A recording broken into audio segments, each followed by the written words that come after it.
مسلم شریف کی وہ حدیث بھی یاد کر لیں.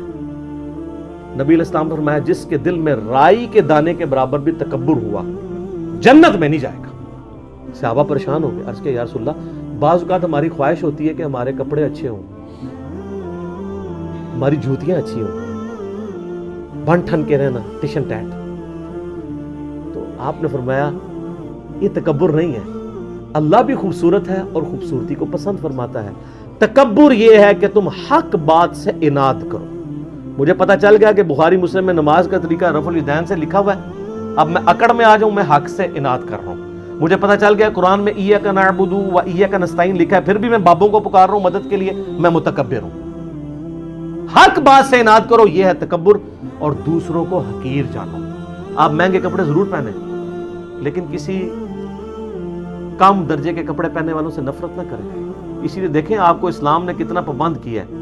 ایک غیر مسلم مسلمان ہوا، اس امریکن، اس نے ترجمہ اس کی کتاب کا میں نے پڑھا تھا، سر تسلیم خم ہے، بڑی رکت انگیز اس کی سٹوری ہے، جس کے میں نے بتایا تھا فجر کے وقت اٹھنے کے لیے اس نے 3 گھڑیاں رکھی ہوئی تھی. وہ کہتا ہے جب میں نماز پڑھنے کے لیے مسجد میں گیا نا تو مجھے اسلام کی اس بات کی حکمت سمجھ آئی کہ نماز میں پاؤں سے پاؤں کیوں جوڑنے ہیں.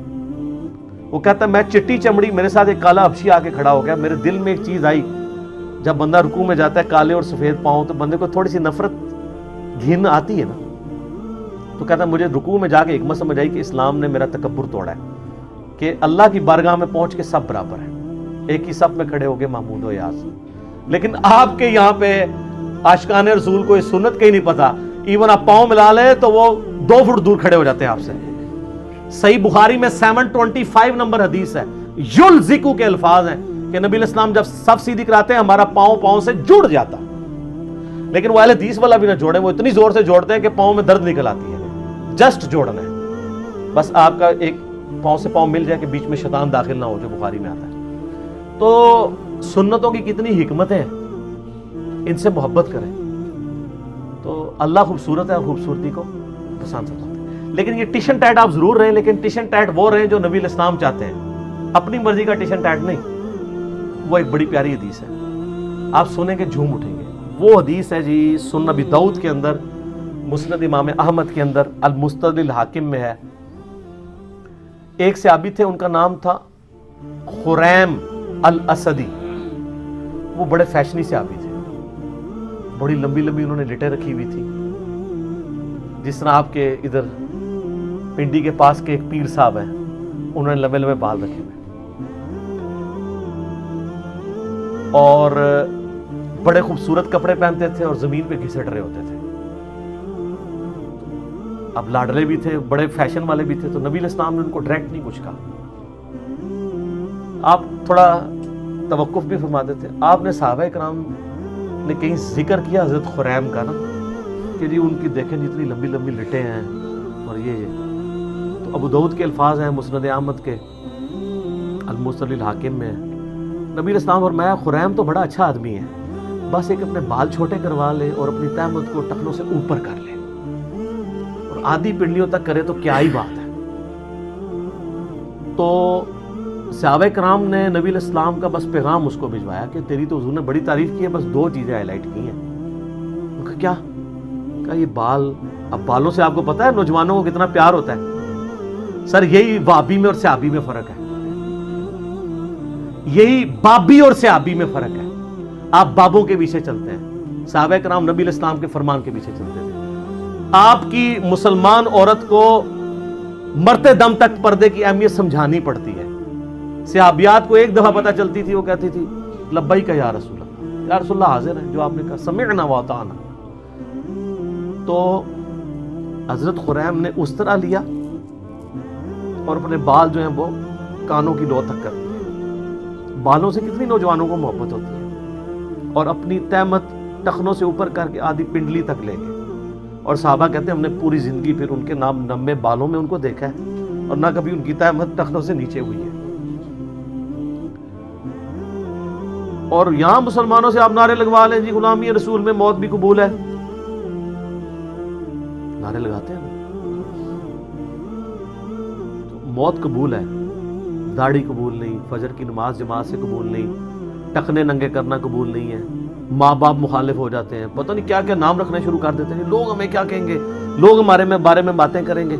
تو سر پھر جنت آسان تو نہیں ملنی.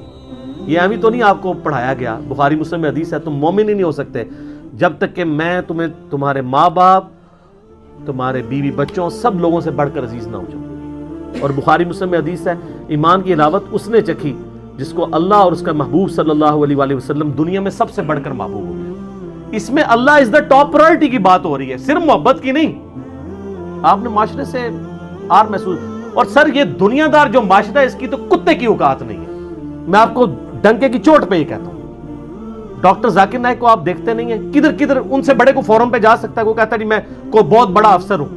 تیری کیا اوقات ہے، تجھے تو ایک محلے کے لوگ بھی نہیں جانتے. دنیا کے سارے بر اعظموں میں جاتا ہے، یورپ میں جاتا ہے، امریکہ میں جاتا ہے. سر سلام ہے، پینٹ دیکھیں کدھر ہوتی ہے، آدھی پنڈلی تک. آپ کے مولویوں کو اس کی ٹائی نظر آ رہی ہوتی ہے، پینٹ نہیں نظر آ رہی ہوتی. حالانکہ ٹائی کا اسلام اور غیر اسلام سے کوئی تعلق ہی نہیں ہے. یہ خام خواہ اس کو بیچ میں گھسیڑ دیا ہوا ہے. ہاں سلیب لٹکانا گناہ ہے اور یہ سلیب کا نشان نہیں ہے. آپ کے علماء نے واسکٹوں میں جو رومال رکھے ہوئے ہیں، یہ کیا ہے؟ یہ کون سی سنت پہ عمل کر رہے ہیں؟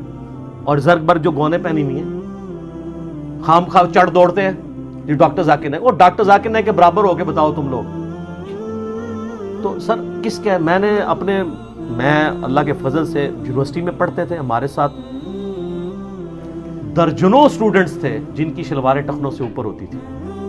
حالانکہ میں اس وقت کٹر بریلوی تھا اور میں اسے اہل حدیث اور دیوبند کی نشانی سمجھتا تھا، لیکن چونکہ سنت تھا ٹخنوں سے اوپر رکھتے تھے ہم. آج بھی ایک بڑے آفس میں میری جس لیول کی جاب ہے، دنیا میں کم لوگ اس لیول تک جاتے ہیں. ہمارے آفس میں کئی لوگ ہیں جنہوں نے شلواریں ٹخنوں سے اوپر رکھی ہوتی ہیں. کوئی وہ سر دنیا سے نہ گھبرائیں، وہ دنیا کی کتے کی اوقات نہیں ہے. میں آپ کو صحیح بتا رہا ہوں، یہ آپ اپنے ذہن سے سوچ رہے ہوتے ہیں. آپ ٹرینڈ سیٹر بنے، لوگ آپ کو فالو کریں اور آپ نبی علیہ السلام کو فالو کریں. کسی سے آر محسوس نہ کریں، اپنی سادگی کی زندگی گزاریں. آپ کسی سے آر محسوس نہ کریں. کوئی کچھ نہیں کر سکتا سر. اگر آپ میں ٹیلنٹ ہے تو اللہ تعالیٰ آپ کو کہاں سے کہاں پہنچائے گا. ان چیزوں کے اوپر کچھ نہیں ہوتا. ابھی آپ دیکھیں جو امریکہ میں جس بندے نے وہ ایوارڈ ون کیا ہے، جا کے ان کی سلیکون ویلی کے اندر، پوری دنیا میں چند لوگوں کو وہ ایوارڈ ملا ہے. وہ سندھ کا ایک بندہ ہے، علی نام ہے اس کا نام، پوری مٹھی داڑھی ہے جی. اس بندے نے جو سافٹ ویئر ڈیزائن کی ہیں، یہ پاکستان میں یہ ایشو تھا نا کہ وہ 60-70 ہزار مرغیاں جو ہیں ایک دن میں مر جاتی تھی. تو اس نے اس کی کنٹرول انوائرمنٹ بنائی ہے کہ بیماری آنے سے پہلے آئیڈیا ہو جائے اور آپ حفاظتی تدارک کر لیں. میں اگلے دن جیو پاکستان صبح کے پروگرام پہ وہ دیکھ رہا تھا، مجھے اتنی خوشی ہوئی. پوری اس کی داڑھی ماشاءاللہ، اس کے لیول کا سافٹ ویئر کا کوئی بندہ نہیں پورے پاکستان کے اندر. دوسرے کیا داڑھی چھوٹی کروا دی ہوئی ہے، اس سے کیا فرق پڑتا ہے؟ اس طرح کی چیزوں سے کوئی فرق نہیں پڑتا. آپ دین کو پریکٹس کریں. ان کی تو کوئی اوقات نہیں، انہوں نے آپ کے مرنے کے بعد کیا دنیا میں کوئی نہیں کام آنا اگر اللہ نے آپ کے لیے خیر نہیں لکھی. ٹھیک ہوگا جی. اللہ تعالیٰ سے دعا ہے جو حق بات میں نے کہی اللہ تعالیٰ ہمارے دلوں میں راسخ فرمائے. اگر جذبات میں میرے منہ سے کوئی غلط بات نکل گئی تو اللہ تعالیٰ ہمارے دلوں ہی سے معاف کر دے.